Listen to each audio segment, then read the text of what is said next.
Buenas tardes, feliz sábado para todos. Esta tarde de sábado vamos a estudiar la lección 4 de Lecciones de Josué acerca de la fe y el tema es el conflicto detrás de todos los conflictos. Y es interesante que en nuestra lección se hable del conflicto detrás de todos los conflictos cuando vamos a ver lo que está pasando en nuestra iglesia. Porque vamos a ver, fíjense, vamos a ver lo que está pasando en nuestra iglesia, lo que Dios anunció y cómo se desarrolla el conflicto en nuestra iglesia. Entonces, ¿cuál es el conflicto detrás de todos los conflictos? Es el conflicto entre Jehová, el único Dios verdadero, y Satanás, el Dios de la Gran Babilonia. Y este conflicto empezó en el cielo. ¿Dónde empezó el conflicto? En el cielo. Cuando Lucifer, un hijo de Dios, un hijo de Jehová, un querubín protector, al que la profecía Dios llama el rey de Tiro, simbólicamente, quiso exaltarse a sí mismo como si fuera Dios y pretendió sentarse al templo de Dios como Dios haciéndose pasar por Dios, como lo haría su hijo, el hombre de pecado, el hijo de perdición, el príncipe de Tiro. Y en Ezequiel 28, hablando simbólicamente del rey de Tiro, Jehová dice lo siguiente: Hijo de hombre, levanta endechas sobre el rey de Tiro y dile, así ha dicho Jehová el Señor, tú eras el sello de la perfección. ¿De qué está hablando? De un ser perfecto que él creó perfecto, lleno de sabiduría y acabado de hermosura, en Edén, en el huerto de Dios estuviste, no en el Edén de la tierra, sino en el del cielo, porque es donde está el trono de Dios. Por eso, el Edén de la tierra, donde Dios había puesto su trono para estar con Adán y Eva, de donde estaba el árbol, el fruto del árbol de la vida y el río del agua de la vida, es el equivalente del Edén del cielo, pero en la tierra. Y es un símbolo del templo de Dios. En Edén, en el huerto de Dios estuviste, de toda piedra preciosa era tu vestidura, de cornerina, topacio, jaspe, crisólito, berilo y ónice, de zafiro, carbunclo, esmeralda y oro. Los primores de tus tamboriles y flautas estuvieron preparados para ti en el día de tu creación. Y Jehová sigue diciendo, tú, querubín grande, protector, no es un hombre, es un ángel. ¿Y qué tipo de ángel? Un querubín, protector que está al lado del trono de Dios. Yo te puse en el santo monte de Dios. Allí estuviste. En medio de las piedras de fuego te paseabas. Perfecto eras en todos tus caminos, desde el día en que fuiste creado hasta que se halló en ti maldad. Y eso es lo que Dios reveló que pasó en el cielo. O sea, porque Lucifer era un ángel, un ser creado por Dios, un hijo de Dios, un querubín protector, que estaba en el monte de Dios al lado del trono de Dios. Era el sello de la perfección y estaba lleno de sabiduría. Su mente estaba llena de la sabiduría con la que Dios lo había creado, porque lo había creado a su imagen y semejanza. ¿Qué tenía escrito en la mente Lucifer? La ley de Dios. Desde el día en que fue creado, era perfecto en todos sus caminos, en todos sus deseos y pensamientos, hasta el día en el que él fue hallada la maldad. Hasta ese momento, como Dios lo anuncia, no existía la maldad. ¿Y cómo fue que en él se originó la maldad? ¿Cómo fue que Lucifer, un ser creado perfecto, creó la maldad? Eso es algo que Dios no nos reveló. Simplemente nos cuenta que Lucifer es el creador de la maldad, el padre de la maldad, y que antes no existía la maldad. Y a esto lo llama el misterio de la iniquidad. Ahora, ¿por qué Jehová hace esto? ¿Por qué? Porque Satanás creó una explicación diferente a el origen de la maldad, que es parte de su ciencia, y es enseñada por sus siervos. Porque los siervos de Satanás enseñan algo diferente a lo que Dios dice en su palabra. Y a partir de ese momento empezó el proceso que llevó a Lucifer a llenarse de iniquidad, a llenarse de maldad y a pecar, a convertirse en Satanás. Y en Isaías, en Ezequiel 28, 6, 19, Jehová sigue diciendo, a causa de la multitud de tus contrataciones, de tus pensamientos, fuiste lleno de iniquidad y pecaste.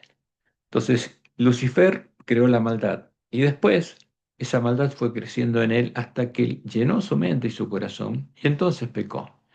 Por lo que yo te eché del monte de Dios y te arrojé de entre las piedras de fuego, oh querubín protector. Se enalteció tu corazón a causa de tu hermosura, corrompiste tu sabiduría a causa de tu esplendor. Yo te arrojaré por tierra. delante de los reyes te pondré para que miren en ti. ¿Y por qué lo va a poner delante de los reyes? Porque son hijos de Lucifer. Y vamos a ver por qué. Con la multitud de tus maldades y con la iniquidad de tus contrataciones profanaste tu santuario, porque él era parte del templo de Dios.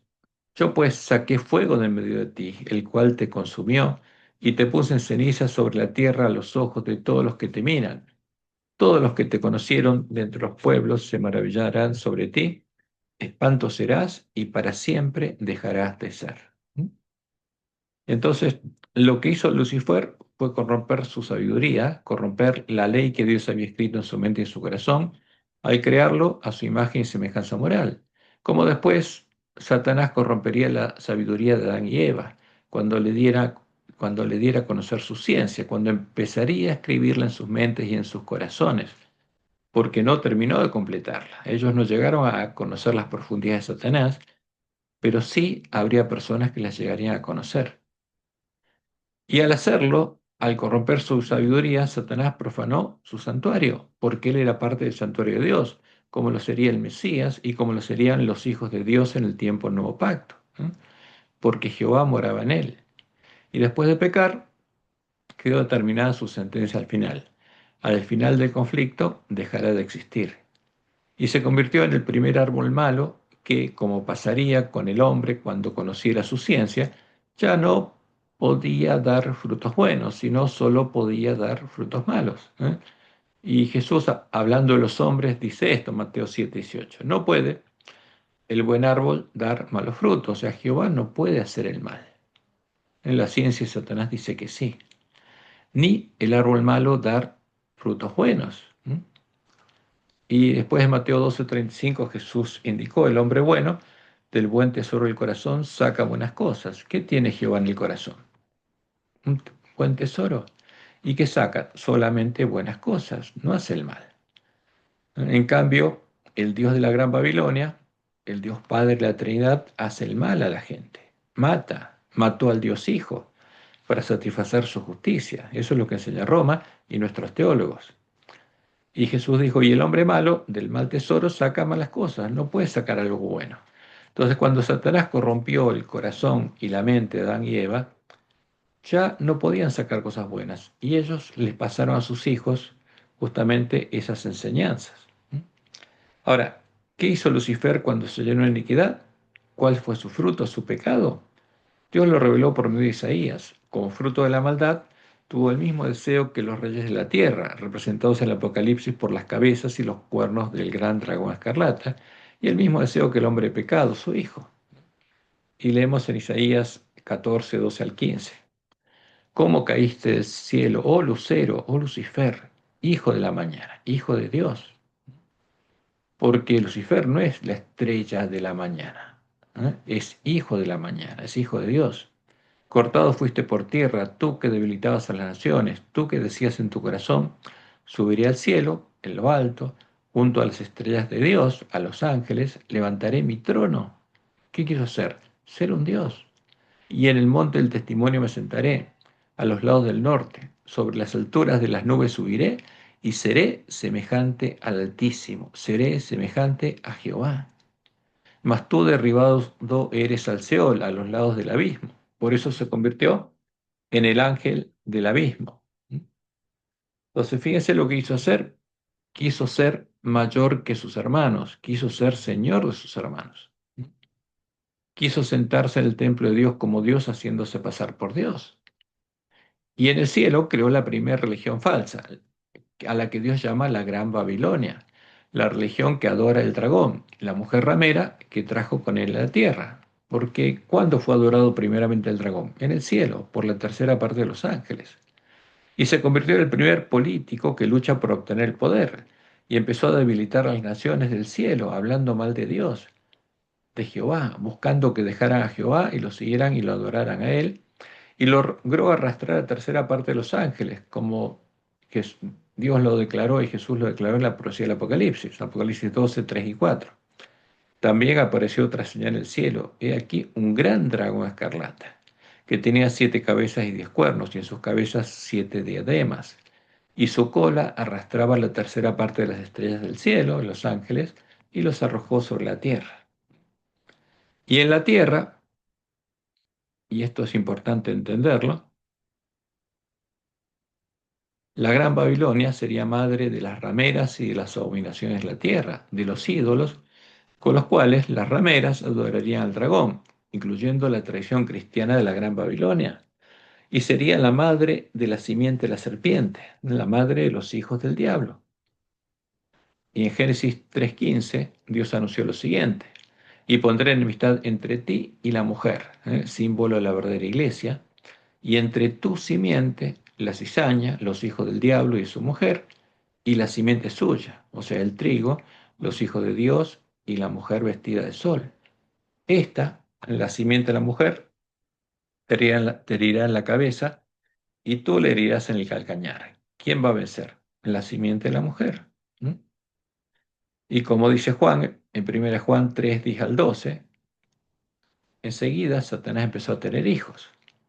En esto se manifiestan los hijos de Dios y los hijos del diablo. Todo aquel que no hace justicia y que no ama a su hermano no es de Dios, no es hijo de Dios. Porque este es el mensaje que habéis oído desde el principio, que nos amemos unos a otros. No como Caín, que era hijo de quién.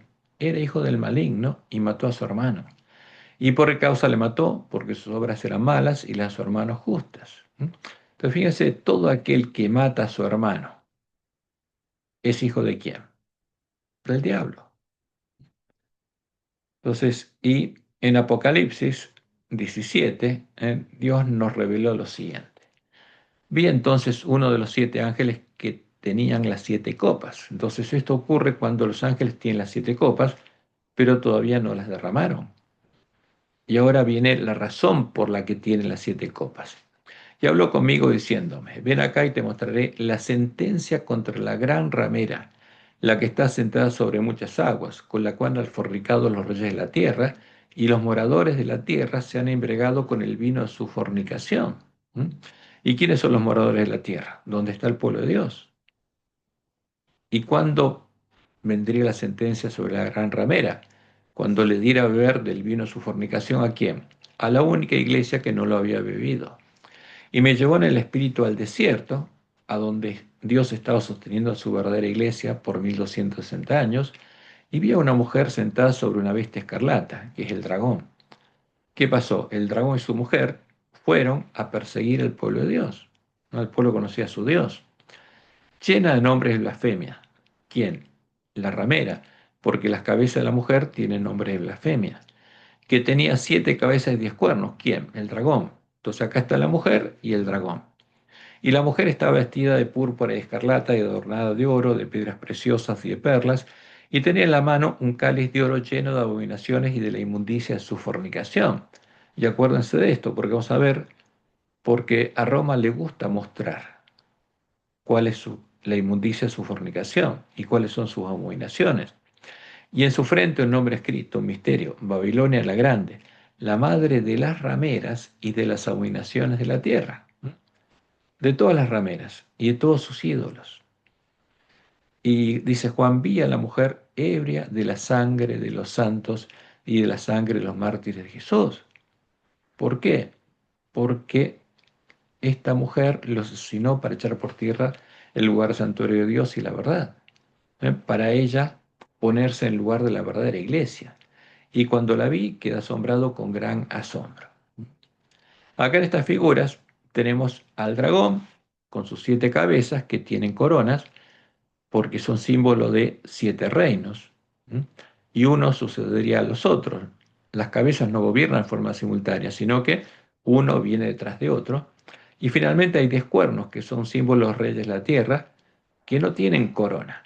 ¿Por qué? Porque le van a dar sus coronas a la bestia religiosa, símbolo de esta mujer, de la Gran Babilonia, y esos reyes religiosos van a reinar y van a tener poder político en el tiempo de angustia. ¿Mm?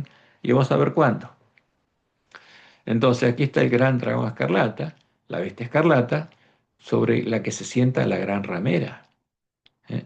Y el dragón tiene 7 cabezas que representan a los montes, los reinos, el poder político, sobre los que se sentaría la gran ramera, para embriagarse la sangre de los santos y de los mártires de Jesús. Siendo el primero Egipto, el rey del sur, porque la primer bestia que sojuzgó al pueblo de Dios, al pueblo de Israel, fue Egipto, al que siguió la dinastía de los 5 reyes del norte. Asiria empezó en el 723 a.C., cuando llegó el tiempo de la ira sobre Israel, ¿eh? Que es la segunda cabeza del dragón. Después vino Babilonia, la tercera cabeza. Después vino Medo-Persia, la cuarta cabeza del dragón. Grecia, la quinta cabeza. Y Roma, la sexta cabeza del dragón. Y la próxima será ¿quién? La bestia que sube la tierra, de los Estados Unidos, que es la séptima cabeza del dragón. Y además el dragón tiene 10 cuernos que representan a los últimos reyes de la tierra, por el 10 en la profecía es un número global, que peleará en contra del verdadero cordero y de los sellados a su pueblo. Porque las rameras ya se unieron y salieron a buscar los reyes de la tierra, y por supuesto, vamos a ver que el dragón no pone a nadie como rey, si primero este no tiene el mismo propósito que todos los reyes de la tierra. ¿Mm? Y la bestia con cuerpo leopardo de Apocalipsis 13 representa a la Gran Babilonia, como dice, a la que el dragón le dio su trono, su poder y su autoridad. Y es el poder religioso. Y también tiene 7 cabezas que representan a las rameras que se sientan sobre los 7 montes. La ramera de Egipto, su primera cabeza, la ramera de Asiria, la segunda, la ramera de Babilonia, la tercera, la ramera de Medo-Persia, su cuarta cabeza, la ramera de Grecia, su quinta cabeza, siendo su sexta cabeza la ramera de Roma, la región pagana de Roma, la mujer Jezabel, a la que, con la ayuda de los apóstatas que hicieron la obra de Balaam, Constantino disfrazó de iglesia. Pero es la sexta cabeza de la Gran Babilonia, no es la iglesia de Cristo. Y su séptima cabeza es la ramera de los Estados Unidos, el falso profeta, las iglesias protestantes caídas. Y sus 10 cuernos representan a las rameras y a los ídolos a los que adoran los últimos reyes de la tierra, a las rameras a las que le van a dar su trono, su poder y su autoridad en el tiempo de angustia, como dice Apocalipsis 17, del 8 al 14. Y los 10 cuernos que has visto son 10 reyes, que aún no han recibido reino, pero por una hora recibirán autoridad como reyes juntamente con la bestia. ¿Cuándo? Después que venga la reunión nacional de los Estados Unidos. Porque primero tiene que venir la séptima cabeza, y cuando pasa la séptima cabeza, estos reyes reciben autoridad. Y como dice la profecía, estos tienen un mismo propósito, que es la condición necesaria para ser rey o presidente de un cuerno del dragón, y entregarán su poder y su autoridad a la bestia. ¿Eh?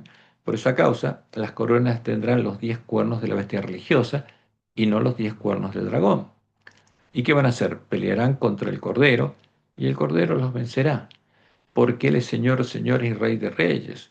Porque el verdadero Cordero es Jehová, el único Dios verdadero, manifestado en carne, y los que están con Él, los 144.000 sellados, son llamados y elegidos y fieles.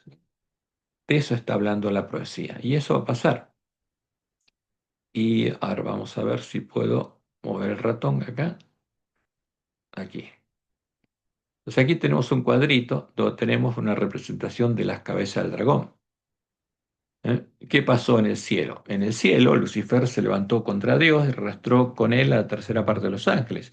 Y ahí nació el primer dios falso, el dragón, y la primera religión falsa, la adoración del dragón, la Gran Babilonia. Y la tercera parte de los ángeles adoró al dragón en lugar de adorar a Jehová, y esa religión fue traída junto con sus ángeles por el dragón a la tierra. Y el primer monte que pudo establecer fue Egipto. Y Dios liberó a su pueblo en la primera Pascua. Y a este rey de Egipto se lo llama la profecía el rey del sur. Y a partir de ese momento no hubo viento sobre el pueblo de Israel porque Dios lo protegió, hasta que en el 723 a.C. llegó el tiempo de la ira y el rey de Asiria invadió el reino del norte de Israel. Y en el 722 logró destruir Samaria, y finalmente a todos los sobrevivientes del pueblo de Israel, de las 10 tribus del norte, las llevó a otras tierras y puso en su lugar a paganos que llegaron a ser los samaritanos. Entonces el segundo monte fue Asiria, el tercer monte fue Babilonia, que destruyó el templo de la ciudad de Jerusalén y llevó cautivos justamente a Daniel, a Ezequiel y a los judíos. Y como Dios lo anunció, permitió eso ¿para qué? Para que el remanente fiel volviera. el que lo buscara de todo su corazón.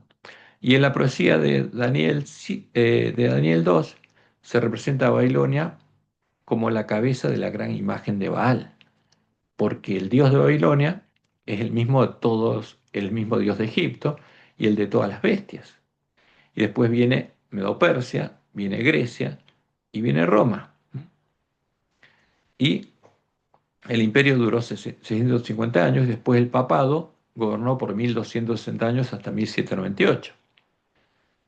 ¿Y quién gobernó hasta 1798? La bestia, porque el papa es uno de los cuernos de la bestia romana. La bestia romana siguió viva hasta 1798 y en 1798 llegó el fin del tiempo de la ira y el papa perdió su poder político. Y a partir de ese momento no hubo vientos, como dice Apocalipsis 7, 1 y 4, porque Dios los retiene hasta que sea sellado el pueblo adventista. Y cuando el pueblo adventista sea sellado, va a sonar la primera trompeta, y recién ahí Satanás va a poder armar una nueva bestia, ¿m? El séptimo monte, que va a ser la obra que está escrita en Apocalipsis 13. Y los dedos de los pies son una representación de quién? De las últimas rameras de la tierra. Las rameras a los que adoran los reyes de la tierra, que son los cuernos del dragón, y a las que les van a dar su poder, su trono y su autoridad. Y van a gobernar en la segunda parte del tiempo angustia. En la primera Estados Unidos, pero va a ser, su tiempo es corto, como lo dice la profecía. Es necesario que dure breve tiempo, porque Satanás lo va a usar y lo va a destruir. Cuando Dios deje a esa nación, porque vino la apostasía nacional, Satanás la va a destruir, porque su objetivo es que el Papa vuelva a gobernar de nuevo, ¿m? Y los reyes religiosos de las rameras. Bueno, entonces siga un poco adelante. ¿Y qué pasa con las rameras que se dicen cristianas? A Satanás lo adoran la gran Babilonia y sus hijas, incluyendo a la mujer Isabel y al falso profeta, las rameras que llaman a Satanás Dios y Cristo, ¿eh? Porque esas rameras cristianas adoran a Satanás, porque no adoran al verdadero Dios ni al verdadero Jesús, adoran ídolos. Y como dice Elena White en El conflicto de los siglos, páginas 53 y 54, la conversión nominal de Constantino a principios del siglo IV causó gran regocijo y el mundo, disfrazado con capa de rectitud, se introdujo en la iglesia. ¿En qué iglesia? En la iglesia de Roma. Desde entonces, la obra de corrupción progresó rápidamente. El paganismo, que parecía haber vencido, vino a ser el vencedor. Su espíritu, los espíritus de demonios, dominó a la iglesia. ¿Qué iglesia? A la iglesia creada por Constantino, la iglesia universal o católica del Imperio Romano. Sus doctrinas, ceremonias y supersticiones se incorporaron a la fe y al culto de los que profesaban ser discípulos de Cristo. ¿Por qué? Porque todo el paganismo lo disfrazó de cristianismo. Ahí vino el infierno, en el que creían los paganos, vino el juicio inmediato después de la muerte, vino la inmortalidad del alma, vinieron todas las supersticiones y todo el paganismo. Y a los dioses paganos los disfrazaron de cristianos.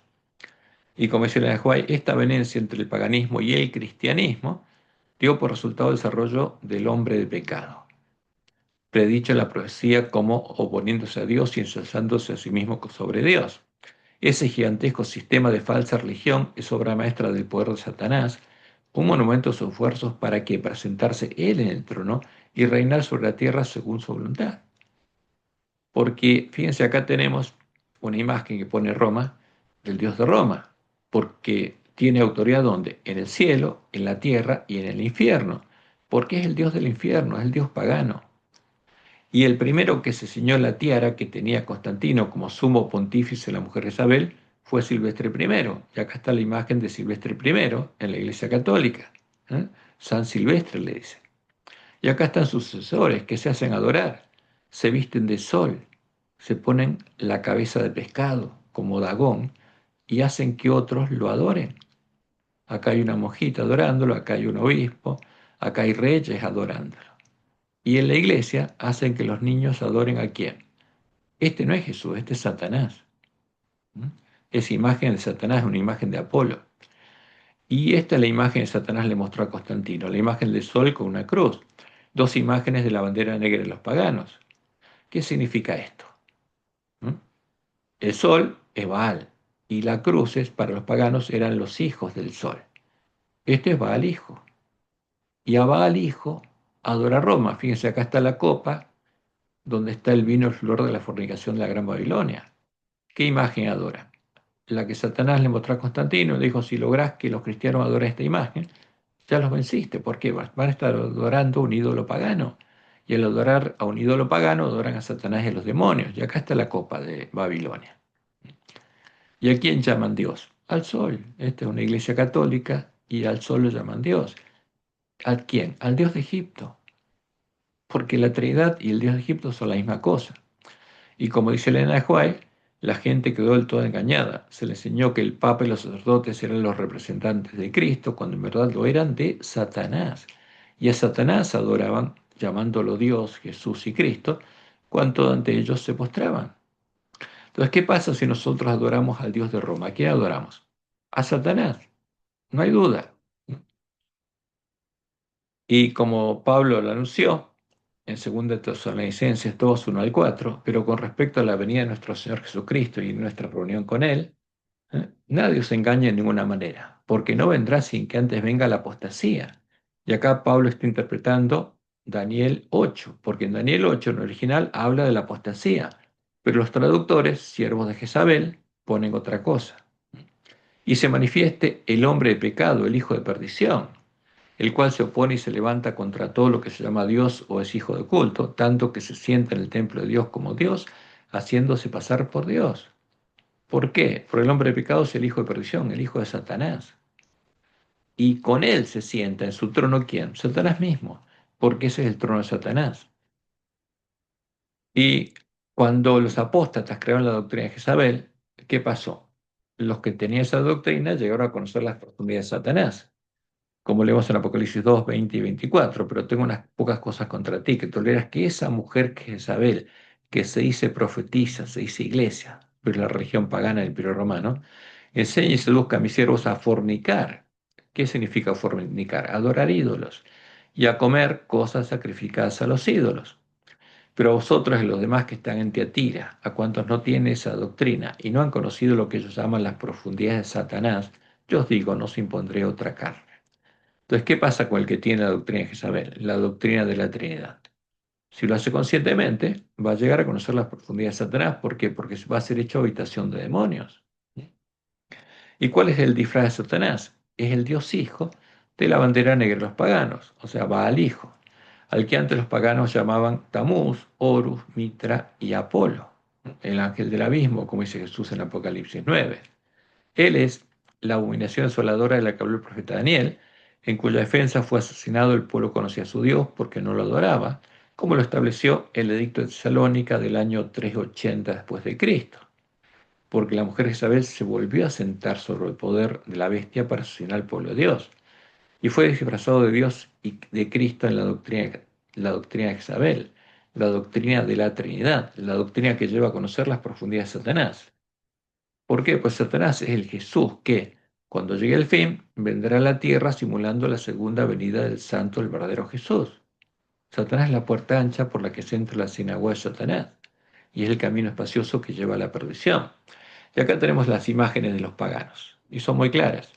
El dios sol invicto, acá tenemos a las deidades, la bandera negra de los paganos, el sol, la luna y los hijos del sol y la luna, las estrellas que representaban como por cruces ellos. Y Mitra era el dios hijo principal, como Tamuz, Horus, y después Mitra y Apolo son los dioses principales, dioses hijos principales de los paganos. ¿Y qué le mostró Satanás a Constantino? Perdón, Satanás a Constantino, digo bien. La imagen del sol con una cruz. ¿Qué significa cosa? El sol es Baal. Y la cruz significa que es un hijo del sol, que es Baal hijo, que es el Cristo babilónico. Ahora los apóstatas disfrazaron a Baal hijo de Cristo en la doctrina de Jezabel, la doctrina de la Trinidad. ¿Cómo? Haciendo lo que hacían todos los paganos. Porque para los paganos, cuando un ídolo engendraba un hijo, lo engendraba su esencia, su sustancia, como Dios de Dios. Era un Dios porque heredaba la naturaleza del Dios Padre.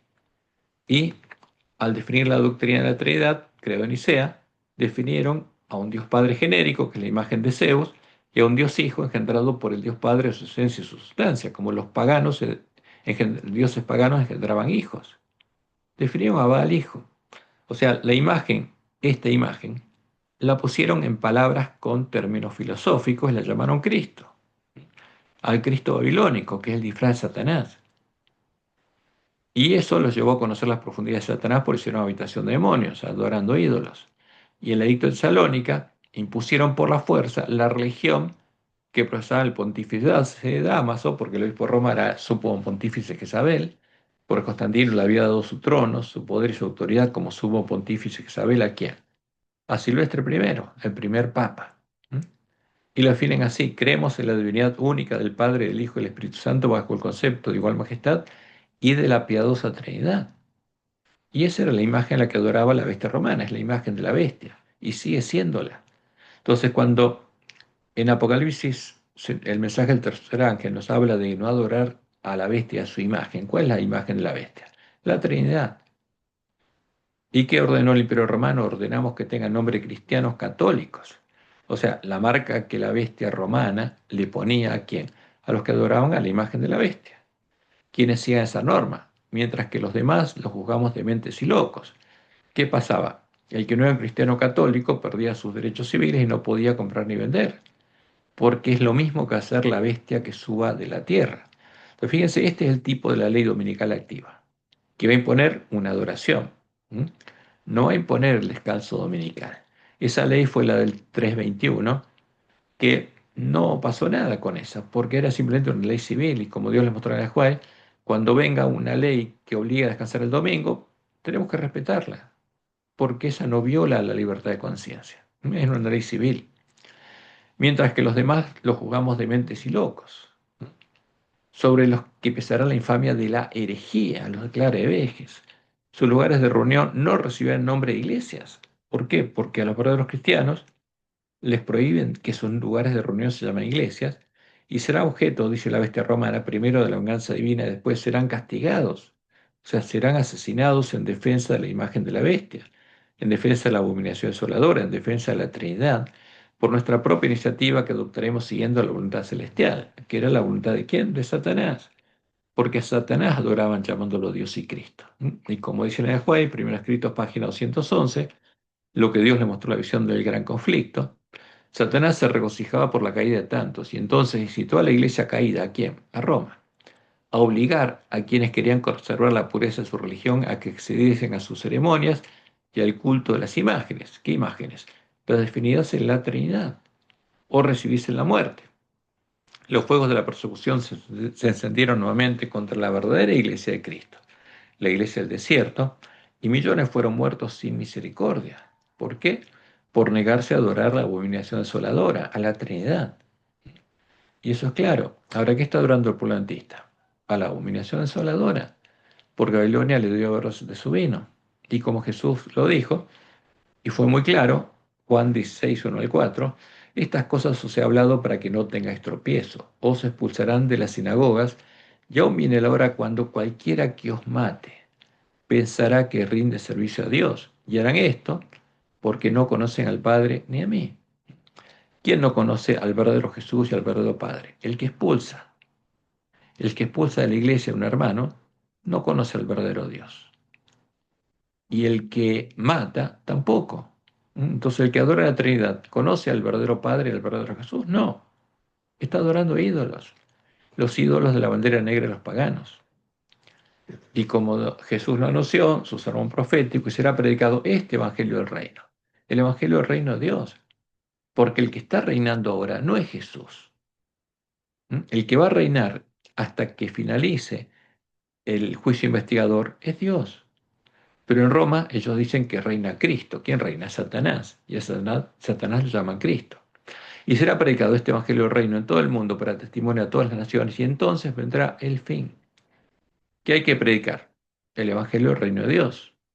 Por eso Jesús dice, por tanto, cuando veáis el lugar santo, la abominación desoladora de que habló el profeta Daniel. ¿A quién? A Satanás disfrazado de Cristo. Y nos dice, el que lee, entienda, para que estudiemos la profecía y la comprendamos. Entonces, los que estén en Judea, y acá está hablando de la gran multitud de los circuncidados por Dios en el corazón, que simbólicamente estarán en la cima del monte Sión, huyan a los montes. Los verdaderos cristianos Ya está, esa es la señal de que cumplió su misión. Iban a caer las plagas sobre la gran Babilonia. ¿Y quién va a venir? El Cristo niceno, el Cristo al que adora Roma y que apareció en nuestras lecciones, fíjense, el sol con una cruz y toda la gente yendo a adorarlo, y lo pusieron en nuestra lección porque acá van a estar quienes, los adventistas nominales. La mayoría de los adventistas adorando a quién, a la abominación desoladora, porque le está adorando ahora. Y por eso Dios le manda a su pueblo el mensaje a Elías. ¿Mm? Por eso Jesús dijo, entonces algunos dijeren, mirad, aquí está el Cristo. Y Jesús interpretó la profecía de Daniel 12. Porque Daniel 11 habla de la introducción y Daniel 12 de la venida de Satanás. Entonces, ¿cómo llamarían a la abominación desoladora? Cristo. ¿Mm? Porque a Satanás lo llaman Cristo. ¿Mm? Entonces, si algunos dijeren, mirad, aquí está el Cristo, mirad, allí está, no lo creáis. Así que si os dijeren, mirad, está en el desierto, no salgáis, o mirad, está en los aposentos, no lo creáis. Porque como el relámpago que sale del oriente se muestra hasta el occidente, así también será la venida de ¿quién? Del Hijo del Hombre. El verdadero Jesús es Jesucristo hombre. En cambio, el otro es un Dios, un ídolo. Porque donde quiera que estuviere el cuerpo muerto, dice, allí se juntarán las águilas. ¿Y cómo lo adoran a Satanás? Acá están las imágenes de los papas. ¿Y cómo lo adoran en la Iglesia Católica? Hay cruces y hay cuerpos muertos. Y esta imagen que está aquí, tristemente apareció en nuestras lecciones. ¿Qué aparece? El cuerpo muerto, dentro del sol. Porque los que hacen esto son adoradores de Satanás y está en nuestra iglesia. Porque los lobos están en nuestra iglesia, como Jesús lo anunció. Y como Dios le mostró en el Juárez, el que aparece en ese momento, ¿quién es? Es Satanás. En esta época aparecerá el anticristo como si fuera el Cristo verdadero, y entonces la ley de Dios será completamente invalidada en las naciones de nuestro mundo. La rebelión contra la santa ley de Dios habrá llegado a su completa maduración. Pero el verdadero director de toda esta rebelión, ¿quién es? Es Satanás vestido como un ángel de luz. ¿Quién es el Dios Hijo de la Trinidad? Es Satanás. Y los hombres serán engañados y lo exaltarán al lugar de Dios y lo deificarán. Pero la omnipotencia se interpondrá contra las iglesias apóstatas que se unan para exaltar a Satanás, porque ese es el objetivo del ecumenismo. Y el 14 de febrero del 2010, al unirse en puntos comunes de doctrina, ahí nos mostraron cuál es la imagen de Satanás a la que llaman Cristo.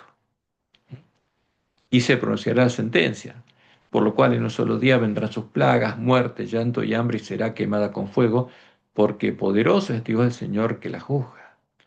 Y la palabra profética más segura es muy clara. ¿Para qué? Para que ninguno de nosotros adore a Satanás. Aunque la mayoría de los adventistas lo adore, nosotros tenemos que decir por nuestra cuenta quién vamos a adorar. Como Josué dijo antes de su muerte. ¿Mm? Yo y mi casa, ¿a quién adoraremos? A Jehová. Elegíos ahora a quién sirváis. ¿Mm? ¿A qué dioses vamos a servir? Y la destrucción de la gran Babilonia ocurrirá al tiempo de la sexta plaga, cuando Jehová haga secar las aguas del gran río Éufrates que alimenta la gran Babilonia, símbolo de los espíritus de demonios, y ya no puedan cerrar los ojos de los impíos. Como dice Apocalipsis 16:12, el sexto ángel derramó su copa sobre el gran río Éufrates, y el agua de este se secó. ¿Qué pasó con Babilonia? Ciro desvió el Éufrates y entró por el lecho seco del río a la ciudad. Y el agua este se secó para que estuviese preparado el camino a los reyes del oriente.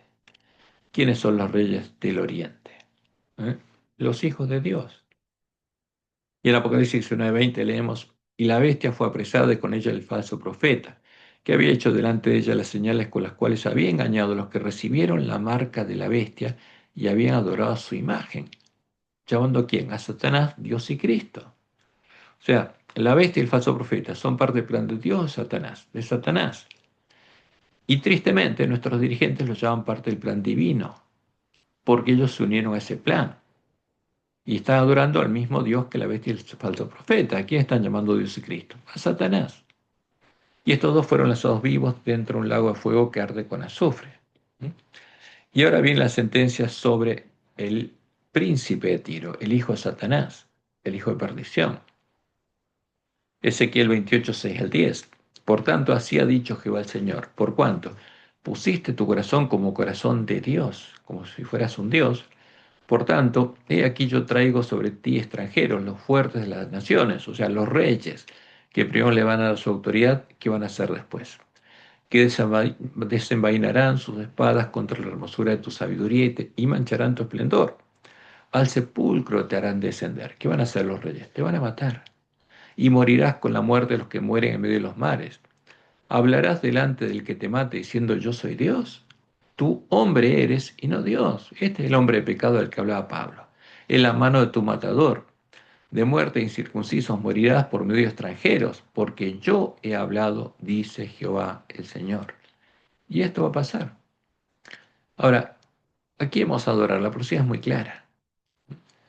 ¿Cuál es el centro actual del conflicto? Fíjense, estamos hablando del conflicto detrás de todos los conflictos. ¿Y cuál es el centro actual del conflicto? Y esto es lo que el pueblo antista no sabe porque está dormido. El actual centro del conflicto entre Jehová y Satanás se encuentra en la iglesia adventista, en la que, en el tiempo de la última generación, antes que comience el tiempo de angustia, Satanás tendrá la primera cosecha de cizaña y Jehová tendrá la primera cosecha de trigo. Y como Dios lo anunció por medio de Elena White, Satanás y sus siervos ya han copado la iglesia adventista, y nuestros ministros, buscando la amistad de las iglesias caídas, como Israel en Sittim, ya han adoptado su posición bajo la bandera negra de los paganos, la bandera de Satanás, llamando a Satanás Dios y Cristo, y están predicando el falso evangelio y la falsa profecía encendida de la infernal tea satánica. Eso es lo que está pasando en nuestra iglesia.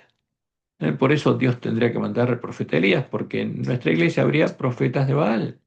Las facultades de teología del pueblo adventista, ¿qué crean? Profetas de Baal que adoran al Dios de Jezabel. Conflicto de los siglos, página 666. Conforme vaya acercándose la tempestad, muchos, está hablando de ministros, que profesaron creer en el mensaje del tercer ángel, pero que no fueron santificados por la obediencia a la verdad, abandonarán su fe e irán a engrosar las filas de la oposición, uniéndose con el mundo, con las iglesias caídas, y participando de su espíritu, haciéndose también habitación de demonios, llegarán a ver las cosas casi bajo el mismo aspecto. Hombres de talento y elocuencia, que se gozaron un día en la verdad, emplearán sus facultades para seducir y descarriar almas. Es triste, pero lo estamos viendo con nuestros ojos. Está pasando.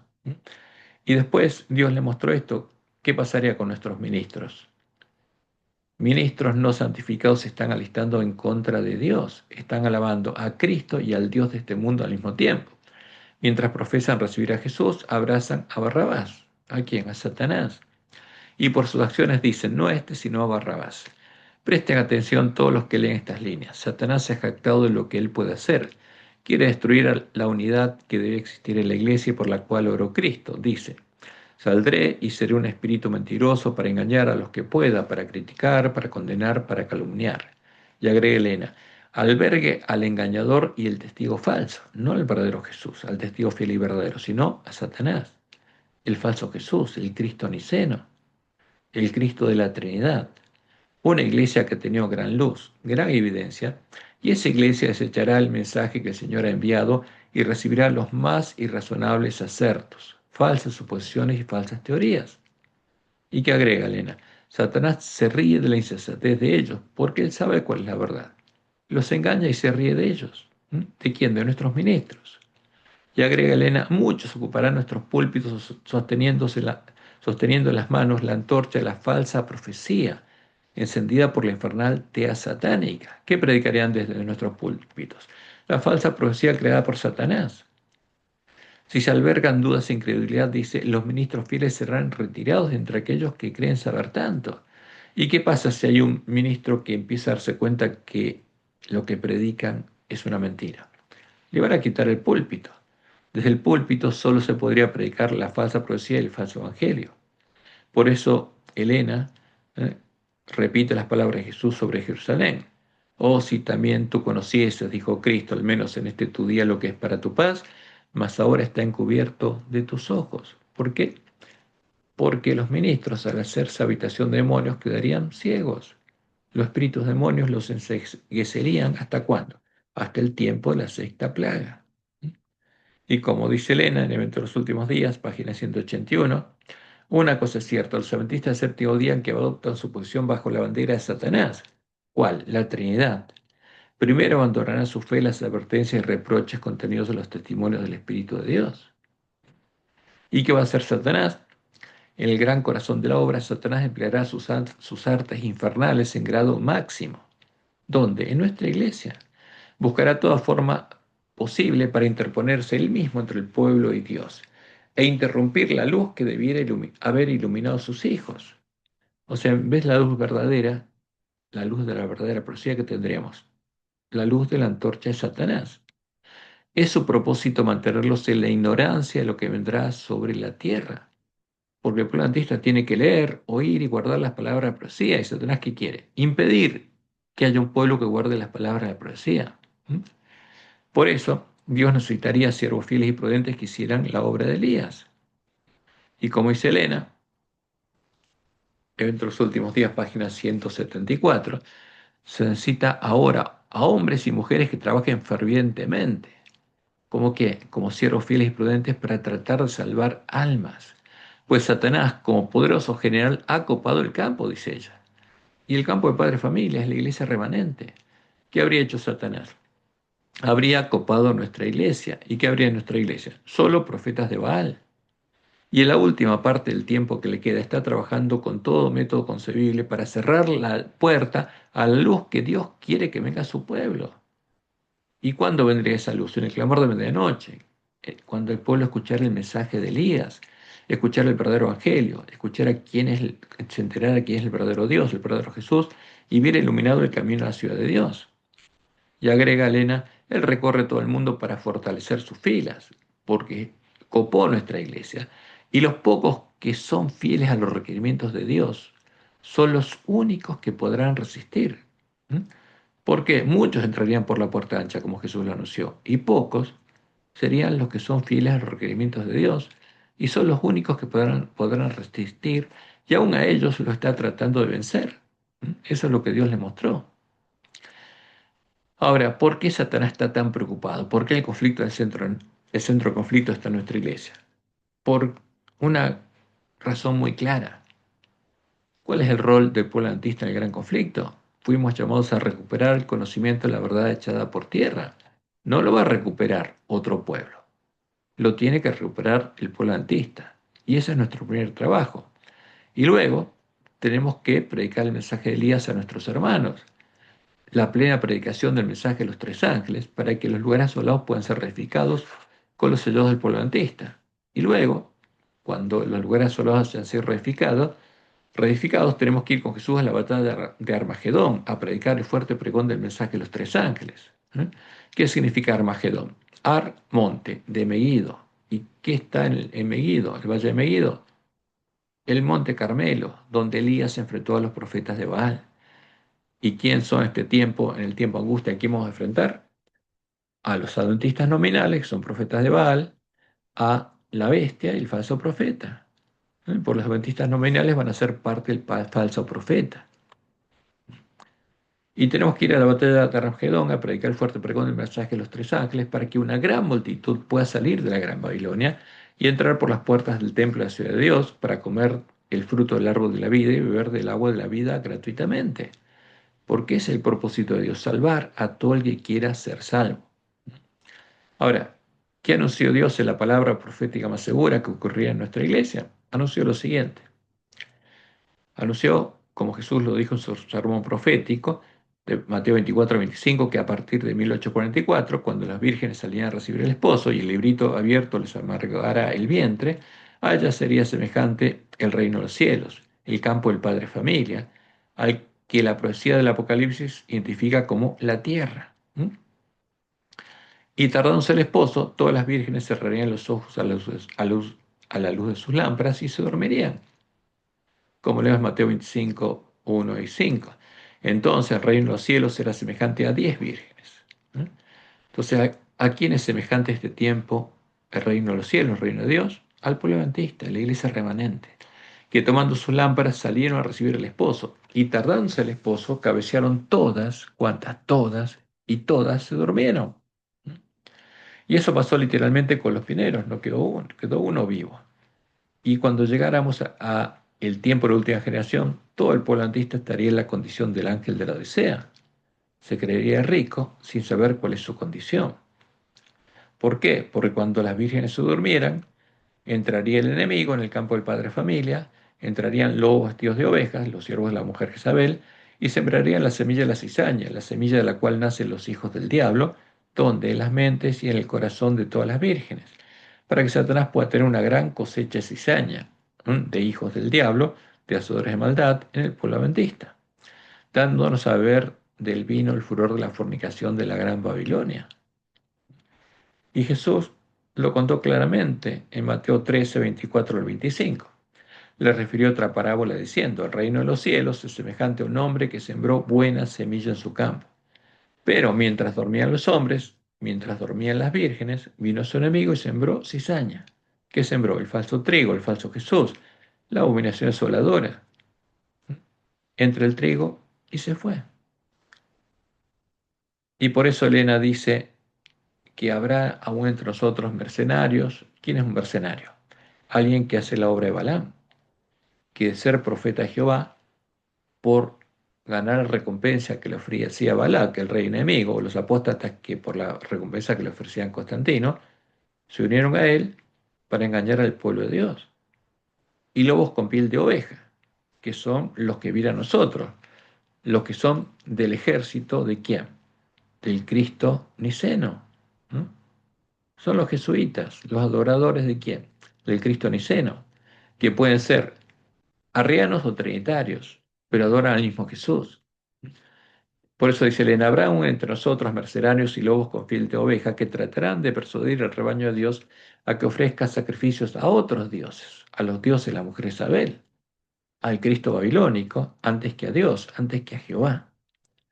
Y como resultado, como se haría en habitación de demonios, habrá espíritus seductores, que es el falso Espíritu Santo que hace a los hombres habitación de demonios y parte de la sinagoga de Satanás, y doctrinas de demonios, las doctrinas que le abren la puerta a los espíritus de demonios en medio de la iglesia, y esas influencias malignas aumentarán. Pero aferraos al comienzo de vuestra confianza y permaneced firmes hasta el fin. Ahora, como anuncia la profecía, por hacer esa obra, la Gran Babilonia habría caído definitivamente, porque a partir de 1844 el mensaje del segundo ángel dejó de ser verdad presente porque las vírgenes no habían bebido el vino. ¿Y qué dice la profecía? Conflicto de los siglos 440 al 441. La caída de Babilonia no será completa, sino cuando la iglesia, ¿qué iglesia? La iglesia adventista, la única iglesia que era leal a Jehová y parte del plan de Dios, se encuentra en este estado. Y la unión de la iglesia con el mundo se haya consumado en toda la cristiandad. El cambio es progresivo y el cumplimiento perfecto de Apocalipsis 14:8 está aún reservado para lo porvenir. Entonces llegaría un momento cuando el ángel de la Odisea, en su ceguera, estaría adorando ¿a quién? A Satanás, porque nuestra iglesia se habría unido con el mundo, con las iglesias caídas. Y en ese momento, toda la tierra estaría adorando al dragón, como dice Apocalipsis 13, 3 y 4. Vio una de sus cabezas como herida de muerte, pero su herida mortal fue sanada, y esa herida mortal sanó el 14 de febrero del 2010, cuando las iglesias protestantes caídas, las que le habían hecho la herida de muerte a Roma, la reconocieron como la verdadera iglesia de Cristo, y se unieron a ella en puntos comunes de doctrina, para adorar ¿a quién? Al Jesús definido en sus concilios ecuménicos, no al verdadero, sino al Cristo niceno y a la Trinidad. Y se maravilló toda la tierra, donde está el pueblo de Dios, y no solo el mar, no las iglesias caídas. ¿Está hablando de quién? Del pueblo de Dios. Porque las iglesias caídas son parte de Babilonia, son parte del mar. Y se maravilló toda la tierra en pos de la bestia y adoraron al dragón. ¿Quién? Todos los adventistas del séptimo día. Llegaría el momento en que todos los adventistas estarían adorando al dragón, que había dado autoridad a la bestia, y adoraron a la bestia, diciendo: ¿quién como la bestia que podrá luchar contra ella? ¿Y qué tenemos aquí? El libro de la Trinidad, en el que se introdujo, fíjense, que explica la creencia fundamental número 2, definida en 1980, porque ahí se definió el credo adventista, y se introdujeron las doctrinas de Babilonia, el vino de Babilonia. ¿Y qué introdujeron? A la Trinidad, la abominación desoladora, a la que no adoraba el pueblo conocía a su Dios, y al falso Jesús, al falso Dios, al falso Espíritu Santo. Y justamente por hacer esa obra, como dice Apocalipsis 14:8, otro ángel le siguió diciendo, ha caído Babilonia, la gran ciudad, porque ha hecho beber a todas, ¿a quién? A todas. ¿Y quién faltaba? La iglesia adventista. A todas las naciones del vino, el furor, su fornicación. ¿Y qué beben nuestros ministros? El vino de Babilonia. ¿Y qué le dan a beber al pueblo de Dios y a comer? El vino de Babilonia. Porque son profetas de Baal. ¿Mm? Porque eso es lo que Dios anunció. Y habría empezado a brotar las hojas de la higuera, mostrándonos que la nuestra es la última generación. Y Dios, haciendo la obra del hombre de escobilla, prepararía a sus mensajeros y los enviaría a despertar y a darles el alimento a tiempo a sus hermanos, a predicarles el mensaje de Elías, para que vean claramente la diferencia entre la semilla de trigo y la semilla de la cizaña, y vean iluminado el camino a la ciudad de Dios. Arreglen sus lámparas y recorran el camino angosto hasta llegar a la ciudad de Dios y entrar con el esposo a las bodas. ¿Mm? Y acá están las etapas, el, el desarrollo de las etapas de la misión del pueblo adventista. A ver si lo ponemos aquí. Ahí está. En 1844 Dios llama al pueblo adventista y empieza el tiempo de tardanza. Y tardándose el esposo, todas las vírgenes se duermen. Hasta que llega el tiempo en que entra el hombre de escobilla y Satanás lo ve y empieza a actuar, apurándose antes de que el hombre de escobilla termine su obra para preparar a su ejército. Pero el hombre de escobilla terminaría su obra, ¿no? Y ahí habría sido reparada la brecha hecha por el Papa a la santa ley de Dios. ¿Mm? Y el pueblo antista empezaría a guardar la orden que Dios le dio, porque fíjense, el 22 de octubre de 1844 se cumplieron los 2300 años desde la orden para reedificar Jerusalén, y Dios le da al pueblo adventista la orden de reedificar los lugares asolados por Babilonia. Y lo primero que teníamos que hacer es reparar la brecha hecha por el Papa a la santa ley de Dios, para conocer cuál es la verdad, recuperar consciente la verdad echada por tierra. Y cuando el hombre de escobilla completara su obra, la brecha hecha por el Papa, la Santa Ley de Dios, habría sido reparada y el pueblo adventista empezaría a entrar por la puerta abierta al reino de Dios. Y serían reedificados los lugares asolados por Babilonia. ¿Con quién? Con las vírgenes sensatas del pueblo adventista. ¿Qué pasó en 1844? A partir de ese momento, que es empieza el tiempo de restauración, que es el tiempo que no sería más. Porque no hay un tiempo, hay una obra que hacer. Cuando haya 144.000 columnas del templo de Dios, los lugares asolados habrán sido reedificados. Y cuando los lugares asolados han sido reedificados y hay 144.000 sellados, que ya son columnas del templo de Dios y en la ciudad de Dios, llegará el día de Jehová. Se cerrará la puerta por las vírgenes sensatas y comenzará el tiempo del fuerte pregón. Empieza el tiempo de angustia. Y empiezan los días de la voz del séptimo ángel, donde los sellados del pueblo adventista tienen que predicar el evangelio del reino en todo el mundo, guardando las palabras de la profecía de Apocalipsis, y al final de este periodo va a haber una gran multitud en el templo de Dios. Ha sido predicado el Evangelio del Reino en todo el mundo y llega al fin, y una gran multitud ha salido de la Gran Babilonia y ha entrado por las puertas de la ciudad de Dios y el templo de Dios. Y ahí viene Satanás, lo vemos y sabemos que van a caer las plagas y hay que huir a los montes porque cumplimos nuestra misión. Porque esta es la misión del polantista. El polantista no la conoce, está sin profecía, está a oscuras, porque lo están engañando. Y como Dios le mostró en Ahuay en su primera visión, como Dios ha mostrado el camino que el pueblo adventista ha de recorrer en viaje a la santa ciudad. ¿Quién lo recorrería en primer lugar? El pueblo adventista. Hace los ojos y vio un sendero recto y angosto trazado muy por encima del mundo. ¿Por qué? Porque ese pueblo va a ver ese sendero angosto cuando le sea predicado el Evangelio eterno, el Evangelio del reino de Dios. Y el pueblo adventista, dice Elena, andaba por ese sendero en dirección a la ciudad que se veía en su último extremo, la ciudad de Dios. En el comienzo del sendero, detrás de los que ya andaban, las vírgenes sensatas, habría una brillante luz que, según me dijo un ángel, era el clamor de medianoche. Entonces, cuando el pueblo adventista es despertado, tiene que oír la plena predicación del mensaje de los tres ángeles, tiene que oír el verdadero evangelio y tiene que saber cuál es el verdadero Dios y cuál es la verdadera puerta y cuál es el verdadero camino. Y esa luz brillaba a todo lo largo del sendero y alumbraba los pies de los caminantes para que no tropezaran. ¿Mm? Entonces, cuando a partir del clamor de medianoche escuchamos cuál es la verdad, recién entonces empezarían a germinar y a crecer juntos el trigo y la cizaña en el campo del Padre Familia, en la iglesia remanente. Porque hasta ese momento Dios habría protegido al ángel de la Odisea y Satanás no podría hacer germinar la semilla de la cizaña. Pero cuando nosotros oímos cuál es la verdad, ahí tenemos que decidir. Por eso, como Dios le mostró en el Juárez, pero en los escritos, página 118, dice, ya vi luego el tercer ángel, que es la primera predicación del mensaje de los tres ángeles. Dijo mi ángel acompañante, su obra es terrible, su misión es tremenda. Es el ángel que ha de separar el trigo de la cizaña y sellar o atar el trigo para el granero celestial. Estas cosas debían absorber completamente la mente y la atención, porque nuestra vida depende de eso. ¿Y qué pasaría a partir de ese momento? Fíjense, cuando una persona entra por la fe en la verdad, porque yo cuál es la verdad y cree en la verdad, porque comprueba con sus lámparas que esa es la verdad, por la puerta estrecha al reino de Dios, va a recibir el Espíritu Santo la promesa, que es Jehová. Jehová va a venir a morar en él. Y van a ser de Dios, van a ser de Jehová, y va a ser hecho parte del templo de Jehová, y va a empezar a recorrer el camino angosto que lleva a la ciudad de Dios.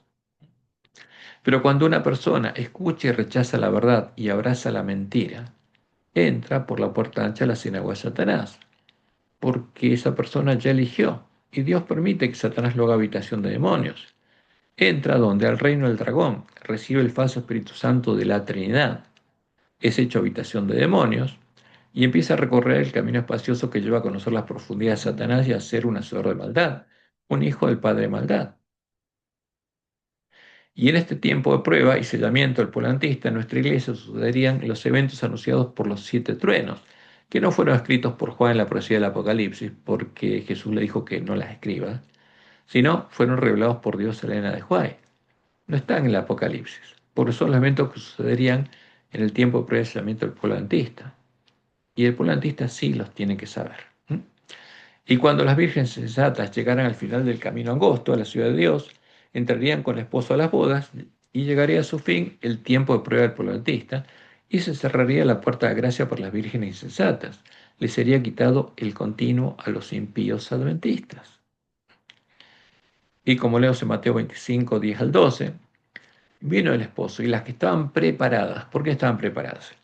Porque recorrieron el camino angosto y llegaron a la ciudad de Dios. Llegaron a reflejar plenamente la imagen de Jesús. Llegaron a tener el nombre de Dios escrito en la frente, entraron con él a las bodas y se cerró la puerta. Después vinieron también las otras vírgenes diciendo, Señor, Señor, ábrenos. Mas él respondiendo dijo, de cierto os digo que no os conozco. Ustedes no me conocen, yo tampoco las conozco a ustedes. ¿Están adorando a quién? ¿A quién llaman Cristo? Jesús, Dios y Cristo. A Satanás. Ese es lo terrible. Y como dice Elena, en Testimonios por los Ministros 452, los nombres de los que firmemente esperan y anhelan vigilantes la aparición de su Salvador y velan por ella, más ferviente y anhelosamente que los que esperan la mañana, se contarán entre los sellados, los que, por disponer de toda la luz de la verdad que brilla sobre sus almas. ¿Cuándo brillaría toda la luz de la verdad? En el clamor de medianoche, el clamor que iluminaría el camino hacia Dios. Debieran obrar de acuerdo con la fe que profesan, pero son hechizados por el pecado.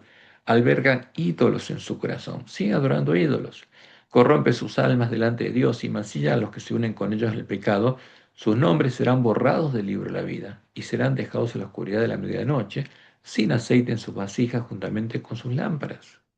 Se cerró la puerta. Y es triste. Pero habrá muchos adventistas, como Jesús lo anunció, que van a entrar por la puerta ancha. Y él va a tener que borrar sus nombres del libro de la vida. Y va a constar solamente el nombre de los vencedores. Y como leemos en Primeros Escritos, página 71, dice Elena, los que reciban el sello del Dios vivo y sean protegidos en el tiempo de angustia, deben reflejar plenamente la imagen de Jesús.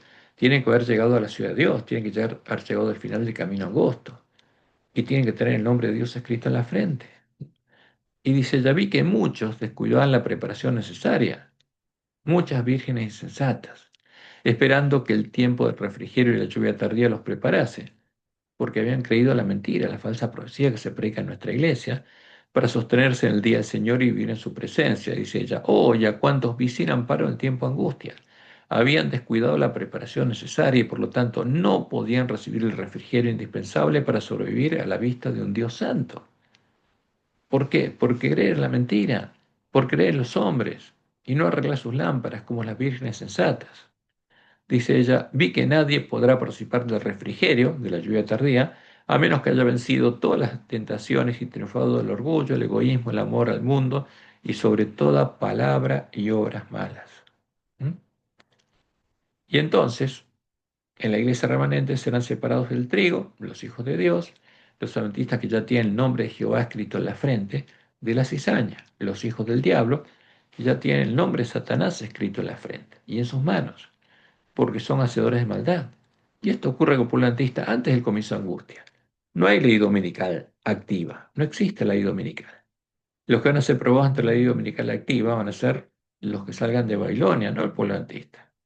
El pueblo adventista es probado por clamor de medianoche.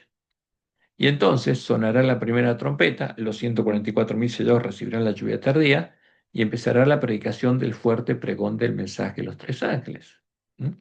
Como Jesús lo anunció. De manera que como se arranca la cizaña, las vírgenes insensatas, y se quema en el fuego, así será en el fin de este siglo, el fin del tiempo de gracia de las vírgenes, cuando se cierra la puerta de las vírgenes insensatas. Enviará el Hijo del Hombre a sus ángeles y recogerán de su reino.